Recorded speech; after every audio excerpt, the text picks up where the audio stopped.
ఏం మాట్లాడుతున్నావు నువ్వు? మాట్లాడితే నడుతుందా?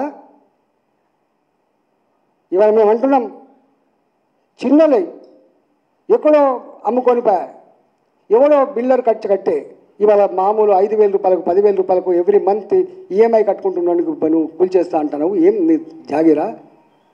ఎస్ తే లెక్కతి, అందరికి లెక్క తీసి కంపెన్సేషన్ కట్టు ఇవ్వు. నేను మన మూసినది పక్షాల ముందు మొట్టమొదటి చేయాల్సిన పని, నువ్వేదో 15,000 ఇళ్ళు 20,000 ఇళ్ళు ఉన్నాయని చెప్పినావు. వాళ్ళకు పూర్తి స్థాయిలో ఇల్లు ఇచ్చిన తర్వాతనే రిప్లేస్మెంట్ చేయాలి, లేకపోతే మొత్తం కూల్చేస్తాం. ప్రభుత్వం దగ్గర పోలీసు ఉండొచ్చు, ప్రభుత్వం దగ్గర దౌర్జన్యం ఉండొచ్చు, కానీ ప్రజలు తలుచుకుంటే నువ్వు చిన్నవాడు అనే విషయం మర్చిపోకు.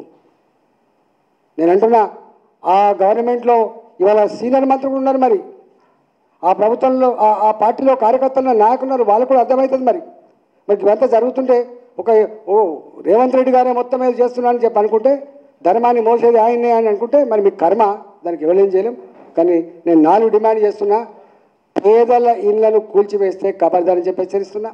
ఎవరి ఇల్లు కూల్చేయడానికి ప్రయత్నం చేసినా మొట్టమొదటిగా వాళ్ళకి నోటీసులు ఇవ్వాలి, వాళ్ళకి టైం ఇవ్వాలి, చట్టబద్ధంగా చేసుకోవాలి తప్ప ఇంకా చేయదు. 1,00,000 కోట్ల అప్పిచ్చిన బ్యాంకు కూడా వాడు దివాళి తీసి ఎగబెడతా అంటే దానికి ఒక ప్రాసెస్ ఉంటుంది, ఒక 6 నెలల ప్రాసెస్, ఏడాది ప్రాసెస్ ఉంటుంది. ఉరి శిక్ష పడడం కూడా చివరి కోరిక ఉంటుంది. అవి జరగకుండా కనుక చేస్తే మంచిది కాదు. తప్పకుండా భారతీయ జనతా పార్టీ కోర్టు మెట్లెక్కుతుంది, కోర్టులో న్యాయం కోరుతుంది. భారతీయ జనతా పార్టీ ప్రజల పక్షాన ఉండి ఉద్యమాలు చేస్తుంది, ప్రజలకు నాయకత్వం వహిస్తుందని చెప్పి హెచ్చరిస్తా ఉన్నా. తెలంగాణ ప్రజలకు